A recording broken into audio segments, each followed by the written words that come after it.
Hello, everyone. This is JD Calderon, and this is Indie Comics Explained. And today I brought another fantastic guest on for you guys. But just before we get there, please like, subscribe, share out the video, let your friends know that we're on this channel, and let them know we're bringing fantastic indie creators every week to you guys. So, and also check out the Oswald Chronicles Indiegogo. And without further ado, here's our fantastic guest, Rodney Fyke. How you doing? How you doing, Rodney? I'm good. How you doing, buddy? I'm good, man. I'm good. Yeah. So, Rodney, nice to meet you too. Yes. Yeah. I was just telling Rodney, it's funny because I don't know how long you've been in the whole indie thing. 30 years. Right. Okay. So there you go. I started in '91. So Yeah. it's been forever, right? So I know a lot of people in the business, and I try to bring them on. But what I do is every time I get one of them, I try to bring somebody on I don't know. Okay, cool. You know what I mean? That's awesome. Yeah. Yeah. So so you're always trying to meet new people, especially we don't have conventions right now, so you can't meet anybody anyway. Right. so here we are. So I was telling Rodney it was nice meeting him. So Yes. All right. So let's get into it, man. Okay. So Rodney, I'm gonna start off with my base questions. Because this question I always ask everybody because I find it fascinating. Right? It's basically little Rodney, long time ago, somebody handed you a comic book, right? And you were like, oh, love it, love it, love it. But there was a specific comic at some point, or maybe a series of comics that you saw, that you read, that fascinated you, and you said, you know what? I want to give this a shot.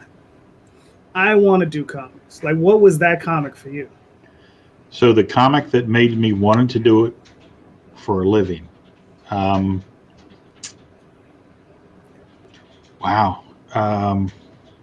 The Avengers.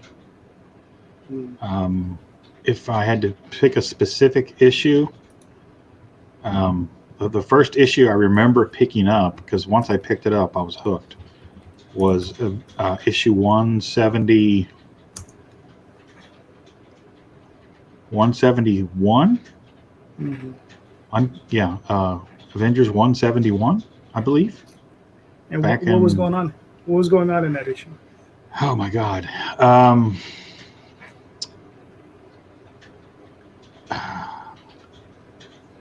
trying to remember the cover. I don't know.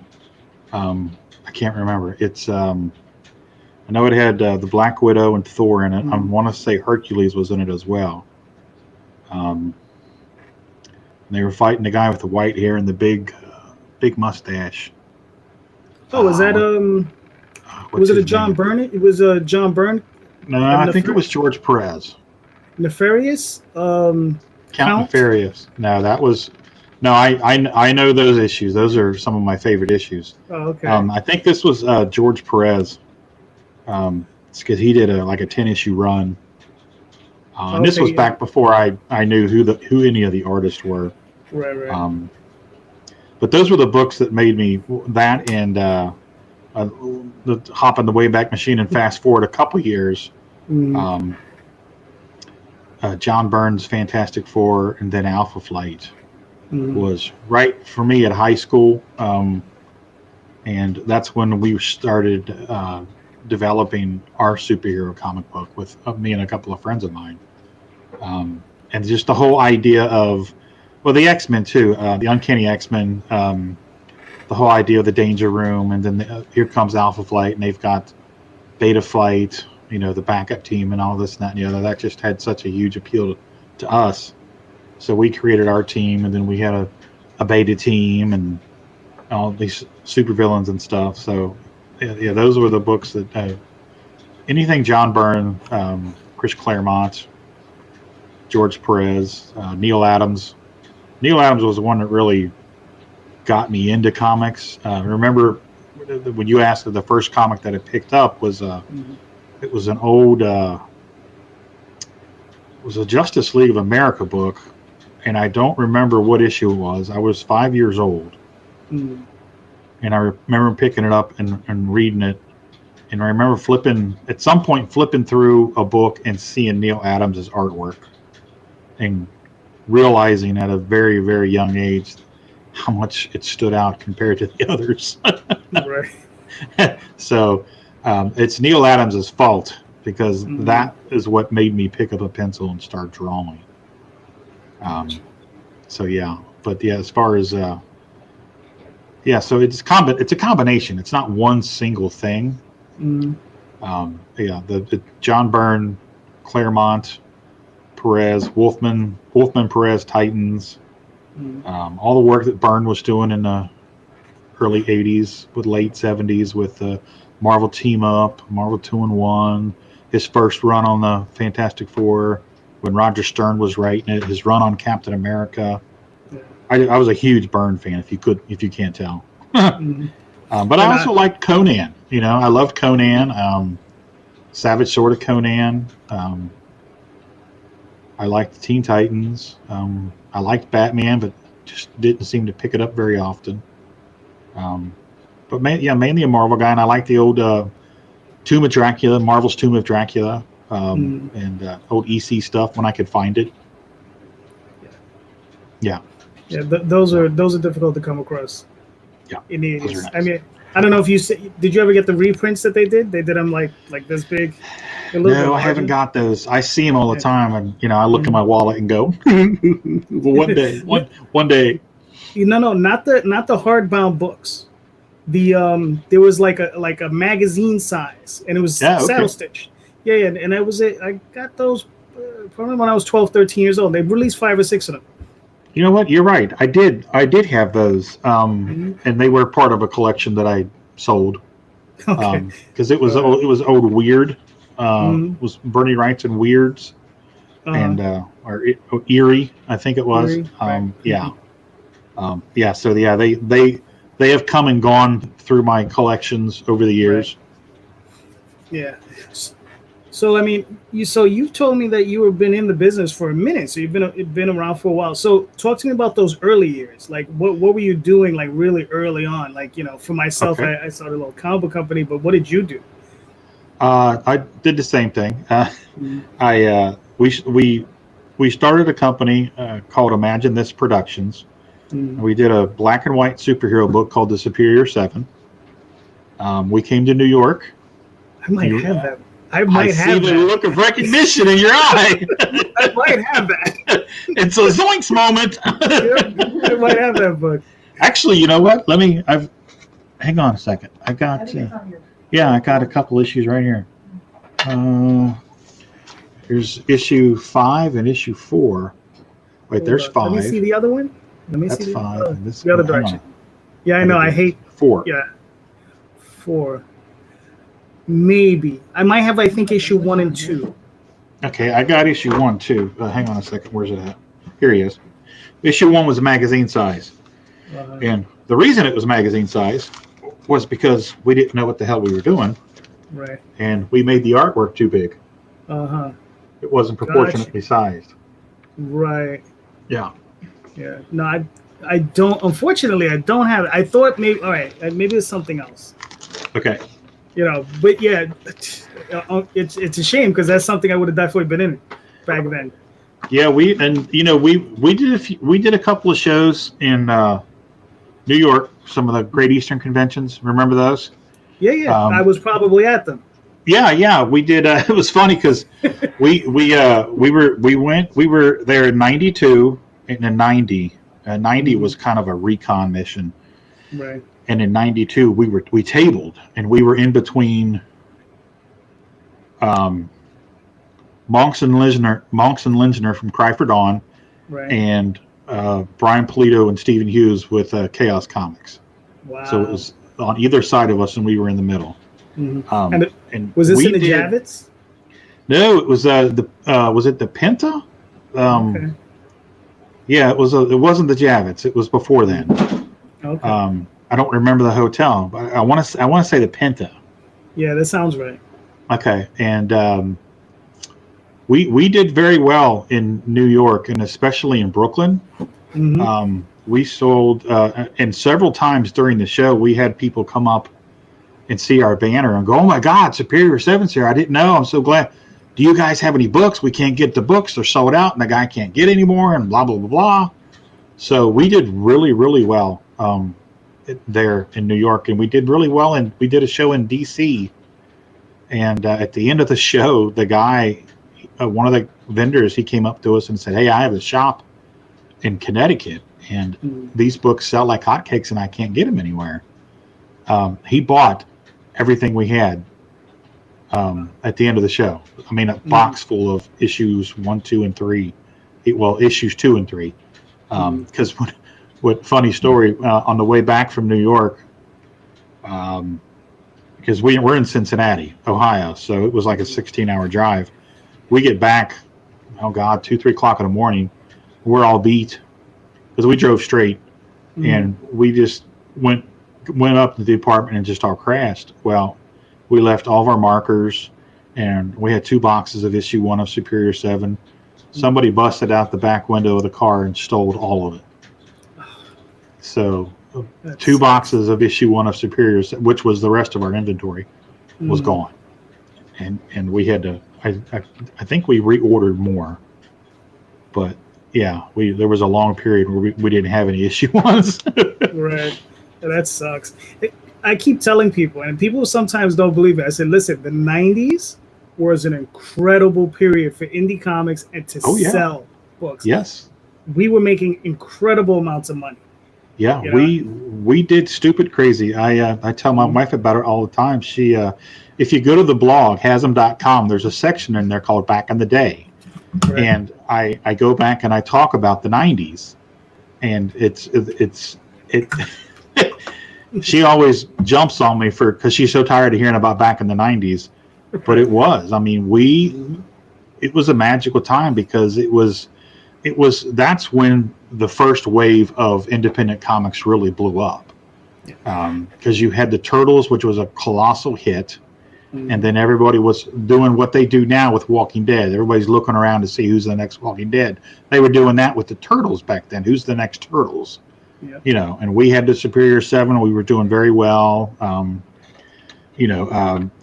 Polito and Hughes blew up with Evil Ernie, and then Lady Death, and Lynchner and Monks blew up, and all these guys blew up and became big deals. We couldn't hold it together as far as publishing goes. We had production problems, and our artist left, and we replaced him with Greg Land. And then Greg had I actually have an issue 6 of the Superior 7, 17 pages penciled in ink by him. But he never completed it because he got hired by CrossGen. And so he left and did that, and then the person that we hired to replace him left. And so we kept having people leave, and we couldn't, back then, Image had started, and the page rates exploded, and people were getting $600 and $800 and $900 a page for pencils. There was no way we could afford that. Dion, the guy who was the artist for the first 5 issues, we were all friends in high school, so we were all doing it together. He wasn't. We didn't have to pay him. And so that all kind of fell apart, and then we started coloring comics for other people. And we did that for about 7 or 8 years. Okay. Colored for a lot of people. That's early on. Were you digitally coloring, or were you hand coloring? We were digitally coloring. Ironically, all 5 issues of the Superior 7, the covers were colored with markers. Right. But yeah, we got a graphics program, Micrographics Picture Publisher was the precursor, I guess, to Photoshop. Because if you remember, Photoshop was like $8,000 back then. It was stupid expensive, and there was, we were making good money, but we were making that good of money. Yeah. So we could never afford Photoshop. So I don't know how we ended up with Picture Publisher, but that's what we used, and it didn't have layers. So, and not that I can remember. So everything you did was on one layer. The only thing you could do was protect the black line work, or select it and make it a different color, but there weren't layers. So we did everything on one layer. So if you messed up, you were in for a lot of redos. Yeah. But I mean, we made the most of it. We did it for about 7 or 8 years. We got a pretty big client from out in California, and he pretty much bankrolled us for 3 years. Okay. And then his business ran his course, and he had to drop back and punt and let us go. And at that point, everybody started getting married, and all the guys in the studio started getting married and moving on. And I went and got the dreaded day job, and did that for 9 years until I blew my back out, because it was a machine operator, CNC machines, and I was working 10-hour days, 5 days a week and 6 hours on Saturday, and concrete floors, no padding, Right. So I blew my back out, and which was kind of a blessing in disguise, because I started when I couldn't do anything, I was bedridden for a while. I started drawing again, and that's at that point where I met my wife, Tina, and I would always talk about the glory days of doing the comic books, and that's how we got restarted again with doing Peanut Pudding and Jelly. It was our first book we did at Hasm Productions. So yeah, so fast forward 10 plus years. Although in between, when I was working at the machine shop, I did get a gig working on G.I. Joe. Oh, that's cool. Yeah, when Devil's Due had it, Josh Blaylock had it, because Josh was a fan of the Superior 7. He's from Cincinnati. So I actually have fan mail from Josh. Oh, that's cool. Yeah, it's pretty funny. So I met him in Chicago, ran into him, went up one year by myself because everybody else was married and doing the married thing. And I went up with another friend of mine, and I saw him at his table, and he invited me to his after party, Devil's Due party. Nice. And I went up to his room and told him that I was flying solo now, and I was looking for something to do, and he gave me some inking work, and I did some background inks on G.I. Joe for about 10 issues. Cool. Yeah, so, and then fast forward a few years, and started doing Hasm and Peanut Pudding and Jelly. All right, cool. Now, what was the first book that came out of Hasm? Peanut Pudding and Jelly. Peanut Pudding. Yeah. Okay. Yeah. And that was a children's book? Yeah, it's an all ages book. Let's see. I've got. Is this? Yeah. Here's issue 1. Hang on a second. That's issue 1. Nice. And it's all hand cut. I hand color. I did everything on it. Penciled it, inked it, colored it, hand colored with colored pencil. And then we have a trade of the first 4 issues somewhere. And I'm not as prepared as I should be. I apologize. That's and right. We have 6 issues total. And we have a 7th issue that is actually in the can on the shelf over there that's penciled, but we haven't. We kind of put Peanut Pudding and Jelly on pause for a little bit because we're focusing more on the adult themed stuff like the Roadkill Rampage and Unchained and stuff like that. Because that can be. I'm sorry. Go ahead. No. Go ahead. Keep finishing. Well, the all ages books are fun, and I enjoy doing them, but sometimes they're a hard sell. Right. So I was really thirsting to do more adult themed stuff because my mind is just it's nonstop. It's always coming up with ideas. Here's so I wanted to branch out. Here's the trade for Peanut Pudding and Jelly. It's the first 4 issues compiled into one. And then we have issue 5, which is Applebaum Barrage. Nice. And then issue 6. Oh, this is Pitter Patter. This is our other all ages book, Pitter Patter. Nice. Just a couple of cats hanging out around the house and being silly. Here's issue 6 of Peanut Pudding and Jelly. Slope Slop. That's really cool. Yeah, I think what it is I think what people don't realize, like, the comic book industry is split up in so many parts. Like, your stuff would do great if you could somehow get it into like schools and libraries and that sort of thing. But it's different. That's like a huge barrier to break, because if you can't get in with one of the huge publishers, you're not getting in, because there's no way to break that barrier. Because it's ridiculously expensive. Yeah, we every once in a while a teacher will pick up some of the books at a show on a Saturday, and she'll come back on Sunday and she'll go, "Oh my God, I read these. They're really sweet. They're really great.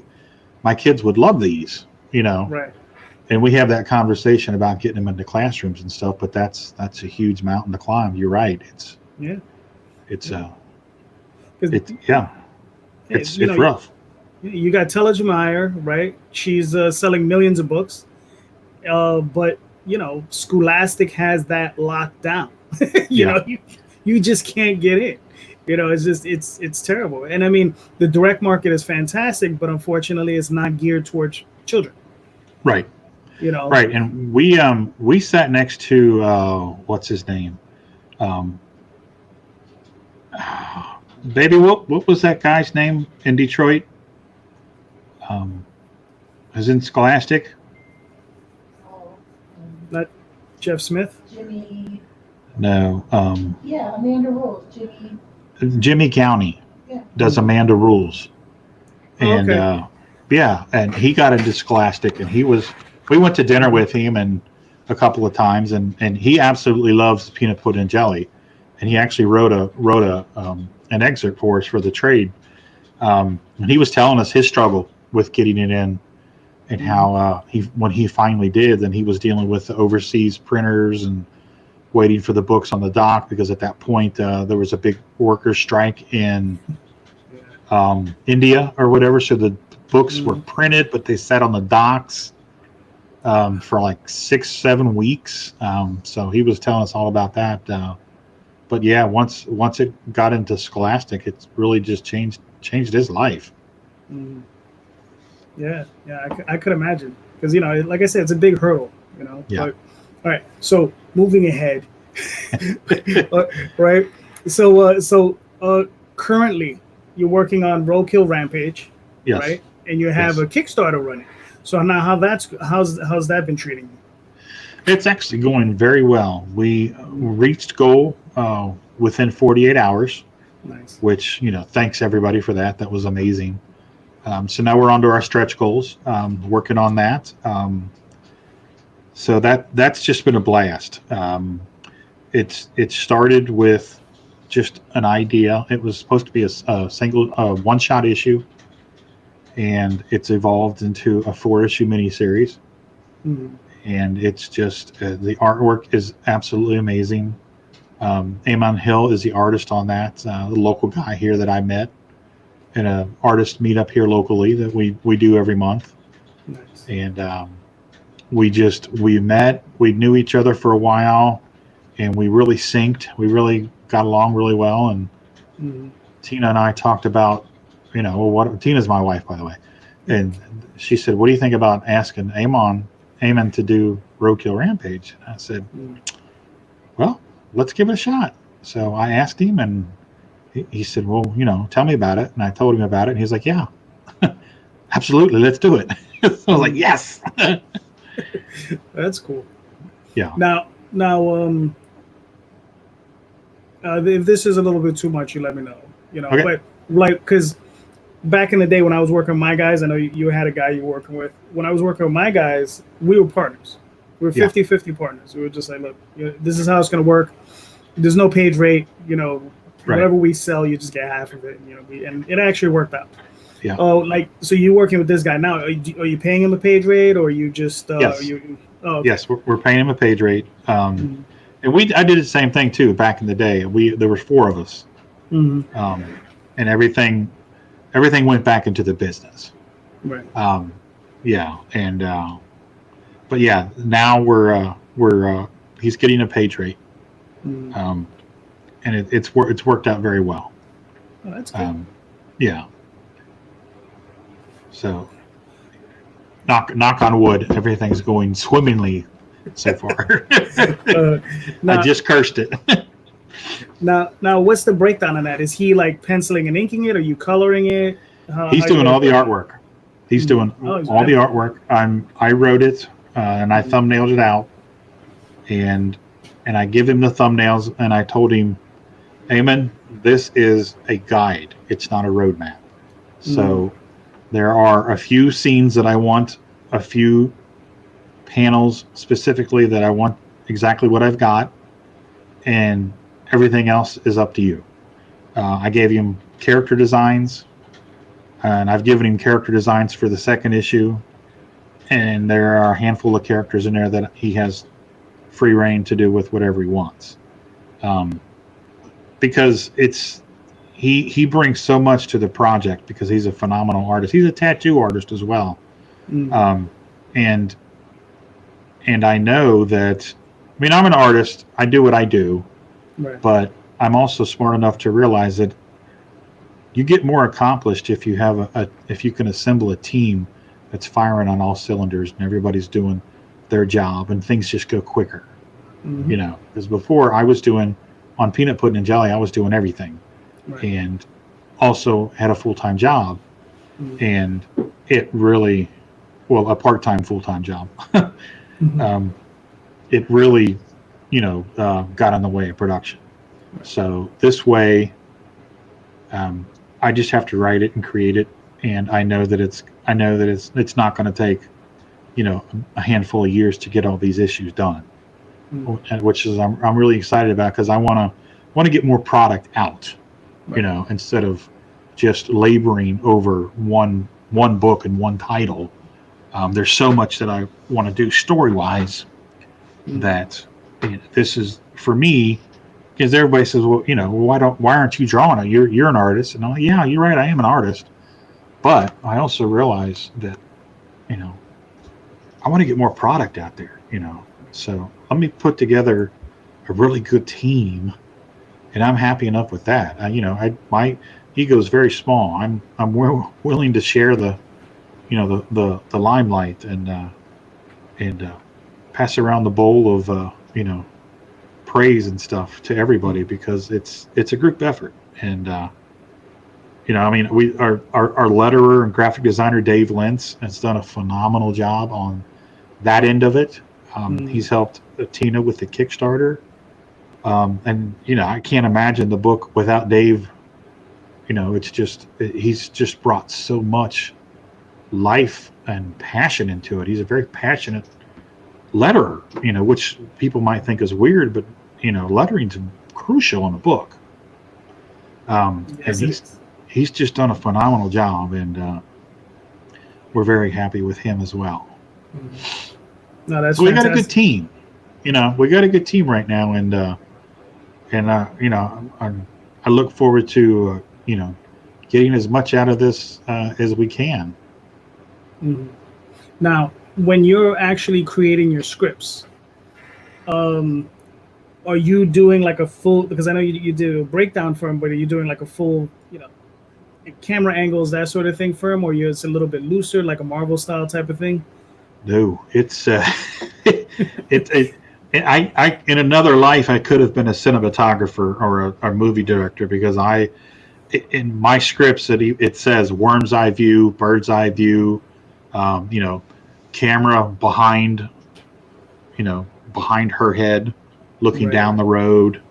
You know, I lay it all out, and then I thumbnail it out to make sure that, you know, like I said, the specific shot looks the way I want it to look.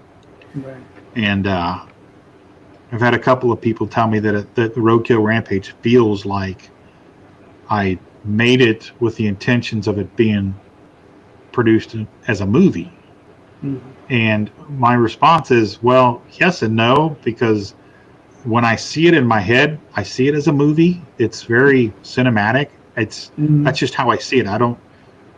So it could very easily, I think, it could very easily translate into a, you know, a creep show kind of thing, or, you know, something like that. Right. That's cool. That's cool. Now, you said you're doing a 4-issue run on this? Yes. And then a trade. Yes. Okay. Now, full color? No. It's gonna be black and white. Black and white. And, Okay. and he does Eamon does an ink wash. Okay, so he's doing a grayscale. Yeah. It's baby, where's that mock-up copy? Hang on, I got some. Here we go. Thank you. Okay, so this is a mock-up of the first issue. yeah, we put it together to show it around. That's Nice. yeah, so it's very it's got a very 70s 80s look to it. Grindhouse. Mm-hmm. Very heavily influenced by the old Grindhouse stuff. Yeah. So it looks fantastic. Now, is the first issue complete? Yes, the first issue's done. Oh, Completely nice. done. And actually, the second issue is completely scripted. Mm-hmm. And actually, I just finished thumbnailing it out today Nice. and sent Eamon a text about getting together to go over the thumbnails for issue 2. Mm-hmm. So he will very shortly be starting the artwork for issue 2. Gotcha. Now, what type yeah. of turnarounds are you looking at per issue? 3 months, 4 months? Ideally we'd like it to be 4 or 5 weeks. Right. But we know that's not, he's a tattoo artist. Mm-hmm. So he pulls long hours. And he has a lot of other freelance work. Plus he's doing his own book, which we actually have under the Hasm umbrella. It's called Arcana Varcaro. Nice. His wife writes that, and he does the art for that. Very similar style, but it's in color. He does watercolor colors on that one, and that's also available on the Hasm website. Nice.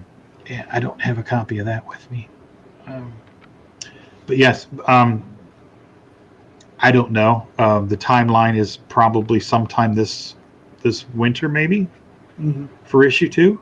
For theirs No, for issue 2 of Roadkill Rampage. to be done? Yeah.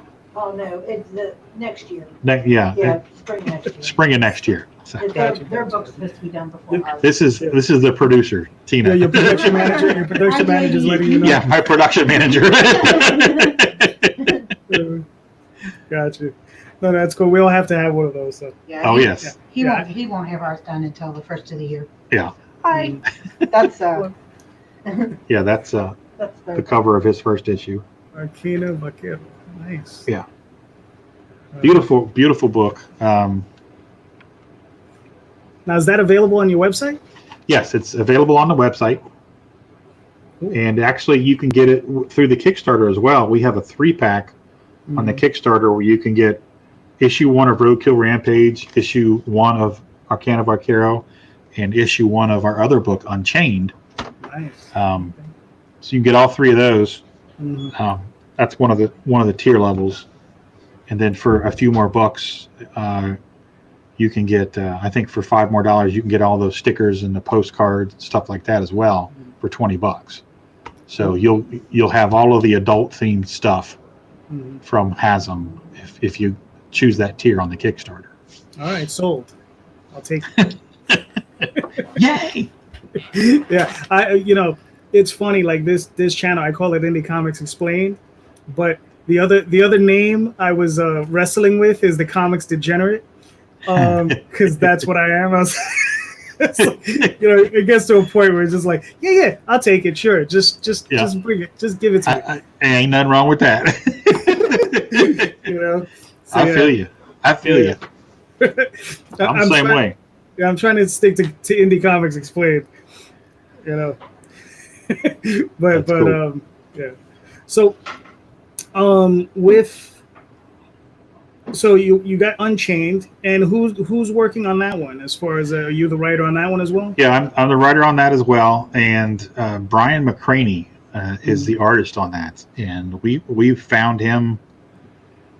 We did the first issue of that 8 years ago. Okay. And it was an experiment, and we there's some things in it that we wanted to fix, and we did a very limited run on it, but the people that got it really enjoyed it.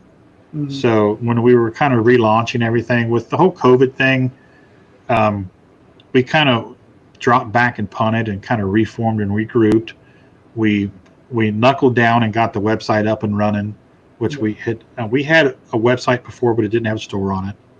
It was a very basic website, but Tina knuckled down and really put her nose to the grindstone and got the website done and got it launched a couple of probably 2 months ago. Right. And so now all the books are available, but we wanted to relaunch that. I wanted to go back and rework some of it. Mhm. And I had an idea for an additional 6-page story in the back of it, just to add to it. And we approached Brian again, and I hadn't talked to Brian in 7 years, and asked him if he was interested in doing it. And he said, yeah, he'd like to do it. So we were very happy about that. That's cool. And so he did it, and it looks amazing. I don't have any artwork here to show you, but it's it's in the can. It's ready to go to the printer. It's completely finished, lettered, everything. But yeah, it's like I said, it's part of the Kickstarter tier on the Kickstarter. So Right. you'll get it with everything else, and it's another adult themed book about a kid from I guess the poor side of town. Right. And his family is suffered from the machinations of the rich and powerful. And he's like the kid that's bullied all through school and picked on because he's got raggedy clothes and all this other stuff. And something happens, and he gets this power. And so then the examination becomes, what does he do with his power? Does he become unchained? Does he use it for good? Does he use it for going back and getting even with the people that have wronged him his entire life? So that's what the backup story addresses. Gotcha. So, yeah, it's a fun read. It's kind of an examination of the social classes in this country, actually globally. So yeah, it's a little more esoteric, but it's fun. It's interesting. And the main character's name is Daniel, and he's a very layered character. And I really enjoyed working on that. And we'll see what happens down the road with him as far as additional issues of that go.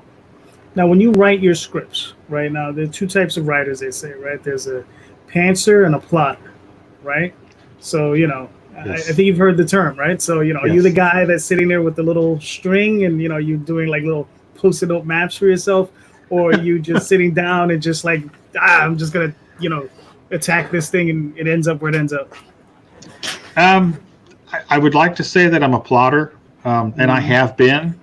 Right. I was a huge plotter in the Superior 7 days, and I had the big sheet of butcher paper and the timeline and all of that stuff. I did that, but now I'm a pantser, and I'll figure it out when I get there.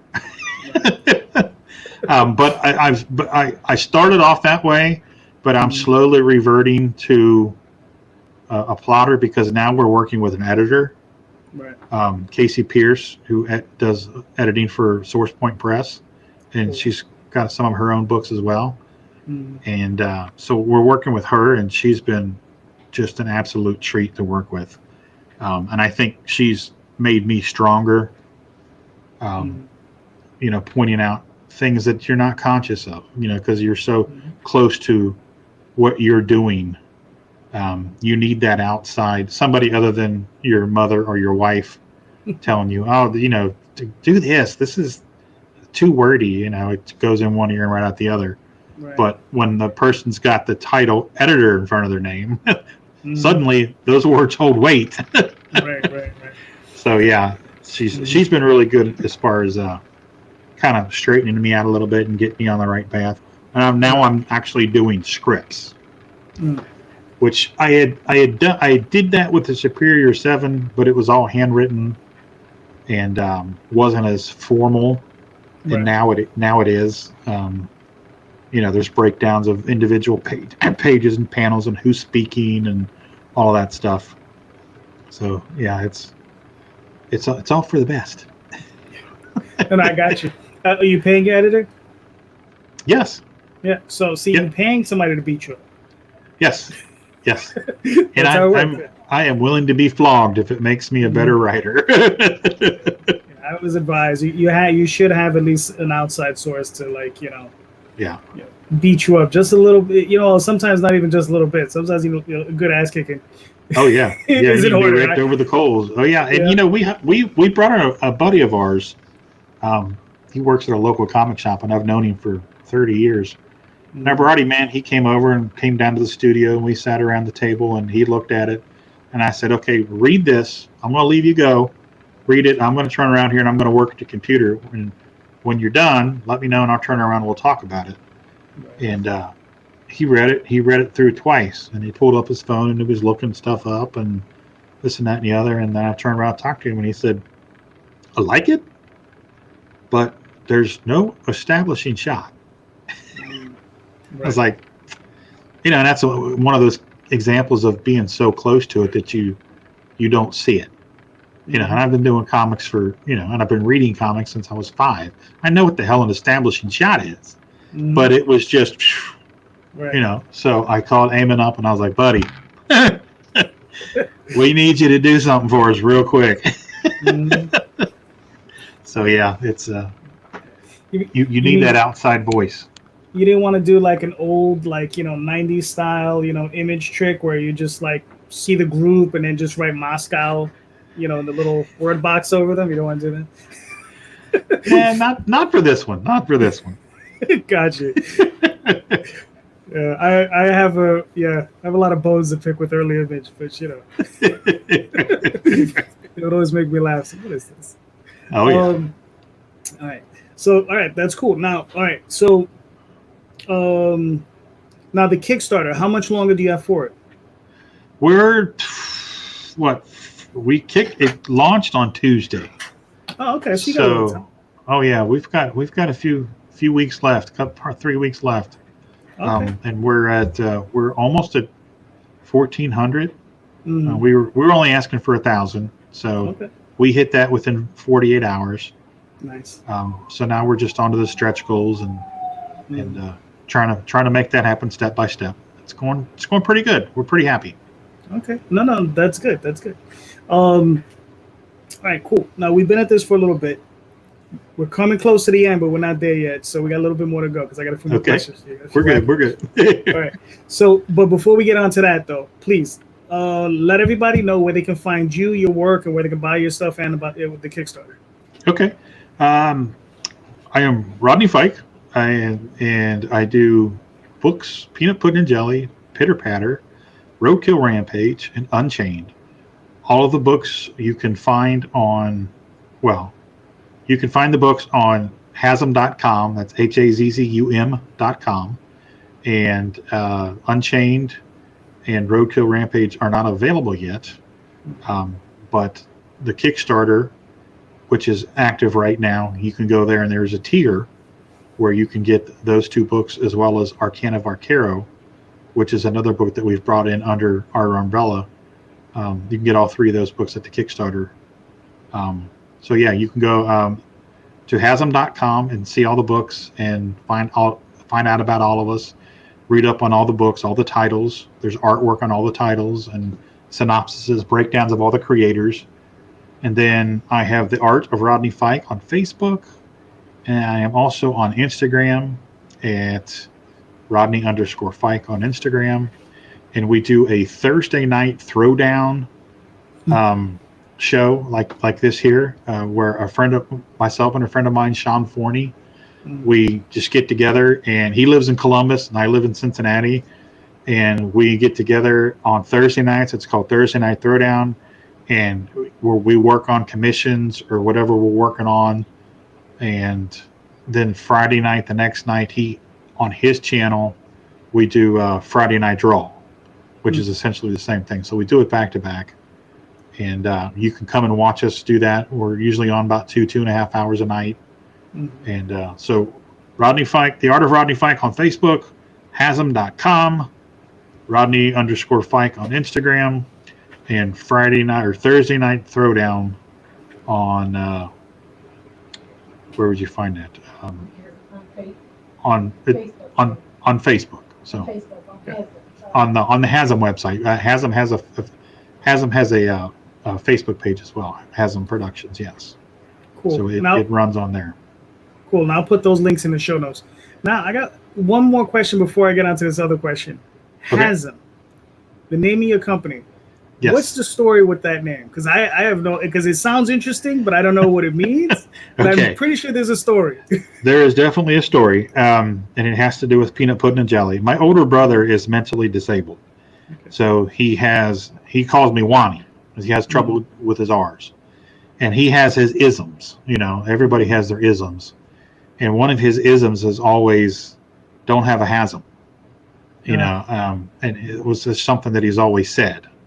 So when we were doing this, I was like, I want to name it Hasm Productions. And people, you know, what does Hasm mean? And it just, you know, chill out. You know, it just means chill out and relax. You know, don't stress. So when you're picking up a comic book and you're reading it, you're supposed to chill out and relax and just let it come to you. So that's where it comes from. That's what it means. Nice. I like it. Thank you. All right, so I'm going to ask you this question. Now, is there anything that either you wanted to discuss or maybe a question I didn't ask you that you wanted to talk about? So is there anything like you wanted to, that I didn't ask you that you wanted to be asked? No, I think we're good. We covered all the bases. We talked about the Kickstarter, talked about all the books and everything. Yeah. All right, cool. Now we get onto some fun weird ones. Okay. Here we go. So, now, you know, you're an artist, you're a writer, you're a publisher. So now, if you had the choice of any artist, living or dead, right, that you can have come on and do a guest cover for you, right? Who would it be? And don't worry about price. Just one? Just one. Oh man. For which book? Whatever I choose? Mm-hmm. Oh man.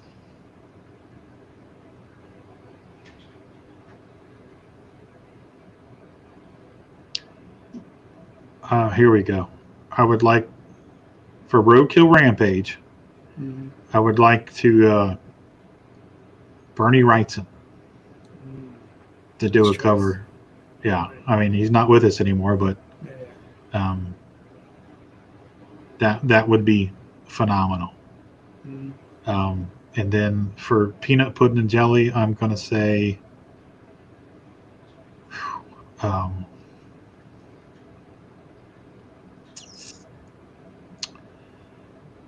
Mike Kunkel. Do you know who Mike Kunkel is? For Hero Bear? Yeah. And the kid? Love that book. Love him. He's a sweetheart of a man. And for Pitter Patter, I would have to. Oh man.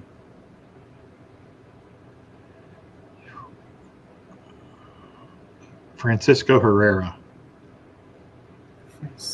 He's a protege of Humberto Ramos's. Okay. He did some issues of Spectacular Spider-Man. It's really got that real street, cartoony look.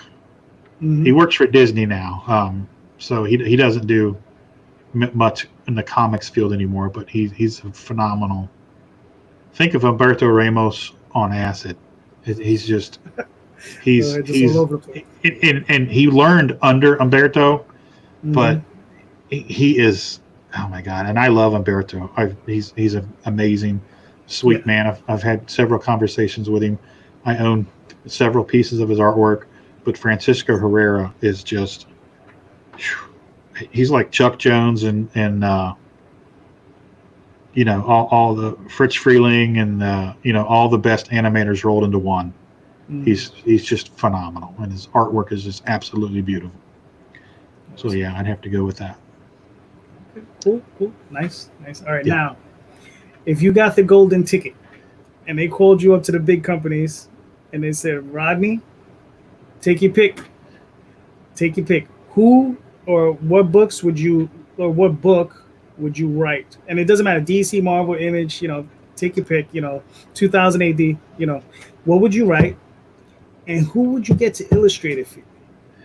I would write the Avengers. Okay. And I would have.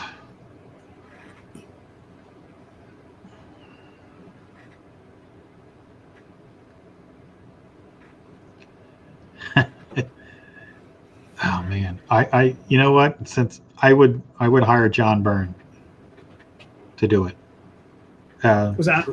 You froze up a little bit on me. So who? I would John Byrne. John Byrne. Okay. Yeah. Fair enough. Yeah. Fair enough. I would love to see him do some new Avengers stuff. And if Mm-hmm. I'm writing it, I would love to have him illustrate it. Mm-hmm. Yeah, it'd be phenomenal. Okay. Now let's play with that a little more, and let's go with somebody a little more current. Mm-hmm. Oh man, who would I pick? The guy that's doing Jorge Jimenez, that's doing Batman now. Mm-hmm. Do you know? Are you familiar with him? Nah, I honestly don't look at many mainstream books Yeah. these days. Yeah. Well, I don't read him. I follow him on Instagram, Right. and his artwork is just absolutely gorgeous. Mm-hmm. He does a lot of really cool texture stuff with brushes in Right. Photoshop, I guess, or Procreate, whatever he's using. Mm-hmm. And he did, I guess it was the Young Robin and the Superboy. They've got a book together. I don't know what it's called, but he did artwork on that, and that's just really. I don't read those books. I'm like you, but visually they're beautiful. Right. Yeah, you can definitely. Yeah, but and his Batman stuff is just bonkers good. I would pick him for somebody current, somebody of the new regime or new young guns. I would have him do it. Yeah. So there you go. Gotcha. No, I understand. Yeah, it's hard because, I mean, growing up, you know how it was like. There was like, you'd have maybe 10, 15 books come out a month from Marvel and DC, right? You could get them all. And you would know everybody. You knew all the artists. You know all the ones you like. Now there's like, there's 100 different books from each company, and it's just like you're trying to play catch up. Yeah, you're like, who are these people? And DC has, I think, some of the best artists anywhere. Like, and I'm looking at these a lot of guys out of Brazil, a lot of guys out of Spain, a lot of guys out of France. Jorge Jimenez is from Spain. Yeah, and they're phenomenal. And even a lot of the guys that work at Marvel now. I mean, Ramos and Herrera, they're from Mexico City. RB Silva, he's doing Fantastic Four now. I just saw that, and I guess he was doing Uncanny X-Men for a while. So I don't even know. I only know because he posted it on Instagram. But I don't think he's from America either. I think he's foreign. Silva, he might be Brazilian. Brazilian? Okay, He might be Brazilian, yeah. So it's there's a lot of international flavor in the big two right now. No, a lot of fantastic artists. I mean, the one thing I give them is they're trying to get the best from everywhere. Yeah. But, that's what you got to do, especially when you're putting out that much product. Sometimes I don't feel they need to put out that much product, but that's a whole. No, I agree. I'd be happy with 15 titles from each company is plenty for me. Exactly. All right. So now we're going to move on to some of these comparatives. All right. So I got some more weirdos. We'll start off light and we'll work our way in. I'll give you the two easy ones first. Captain America or Batman? Oh, wow. Captain America is probably my favorite Marvel character, but Batman, there's so much. I'd have to go with Batman. There's so much depth to that. Okay, cool. Godzilla or Gamera? Godzilla. Okay. Yeah. That's my boy. No, that's fine. Stan Lee or Jack Kirby?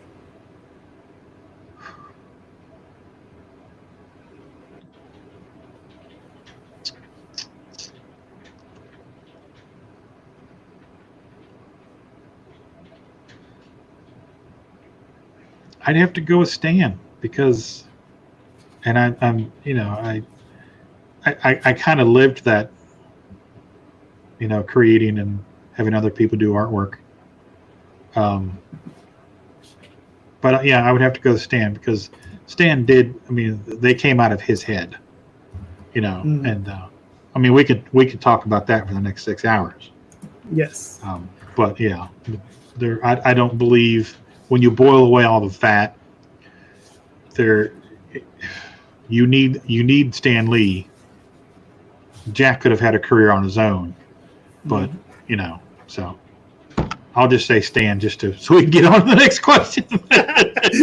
All right, that's fine. That's fine. Wally Wood or Al Williamson? Al Williamson. Okay. Yeah. Cool. Yeah. I love his artwork. Not that I don't love Wally Woods's. Right. But his old Star Wars stuff that he did, man.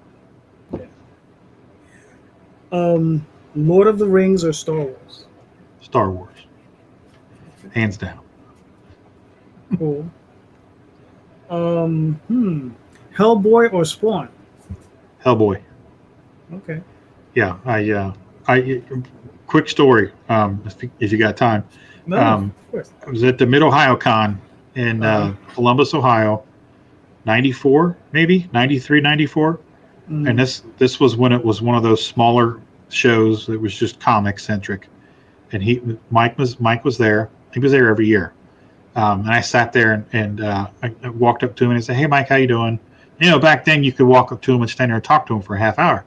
Yeah. And he's like, "Hey, I got something I want to show you. I want to know what you want to think. Let me know what you think." And he showed me the sketch of Hellboy.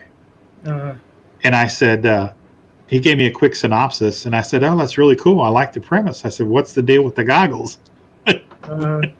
He said, "They're not goggles. They're horns," and he shaves them off because he doesn't like the way they grow. And then the next year, Hellboy came out. Right. So that's cool. I love Hellboy. I love Spawn too, but if I had to pick, I'm picking Hellboy every day of the week. Yeah, I got you. Trust me, I know. It's kind of hard to see, but over there, let me see. Over right there is a Hellboy statue right behind me. I see it. Yeah. Yeah. Hellboy, love it. All right, here's one for you. Don Bluth or Chuck Jones? Chuck Jones. Okay. Yeah, Chuck Jones. I mean, one could argue there would be no Don Bluth if there were no Chuck Jones. This is true. Yeah, I mean, listen, I can't give a Bugs Bunny. Yeah. I gotta go with Chuck Jones. All right, so we did a few of these. I'm gonna ask you a couple more, and then we'll wrap it up. Okay. Okay. I don't know if this is fair or not. I think you kind of already answered this question, but I'm gonna ask anyway. Byrne or Perez? Byrne. Yeah. Hands down. I love Perez, but if I had to choose, Byrne every day of the week. Right. No, I got you. Jason Voorhees or Michael Myers? Michael Myers.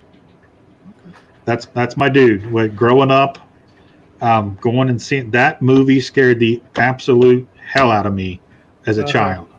Jason Voorhees was always comical to me. I remember going to the movie theater and watching it and laughing when he killed somebody. Right. But Michael kept me up at night. All right, that's fair enough. Yeah. All right, so we made it to the end, Rodney. Yes. This was cool. So one more time, please let everybody know where they can find you and your stuff. Okay, you can find us at Hazzum.com. That's HAZZUM.com. You can check out all things Hazzum there. All the books are on there. There's a blog on there, and then you can go. I have the art of Rodney Fyke on Facebook. That's Rodney Fyke, the name down there. On Instagram at Rodney_Fyke on Instagram, and we have a Hazzum Productions Facebook page as well, where we stream the Thursday night throwdown live draws that we do every Thursday night, and the Friday night as well on Friday Night Draw with my buddy Sean Forney. So yeah, that's so those are all the places you can find me and all the stuff that I do. All right, cool. Go check out Rodney's Kickstarter and go get yourself some Roadkill Rampage, because that's what I'm going to do. It's live now. We still got about 3 weeks to go. We've reached goal, and now we're just heading into the stretch goals. So a lot of cool stuff is going to be available. So go check it out. Roadkill Rampage. All right. Thank you so much, everybody. Please like, subscribe, share it out. Go check out the Oswald Chronicles Indiegogo, and I'll be talking to you all soon. Thank you so much. Have a great night. Thank you, Rodney. Thank you.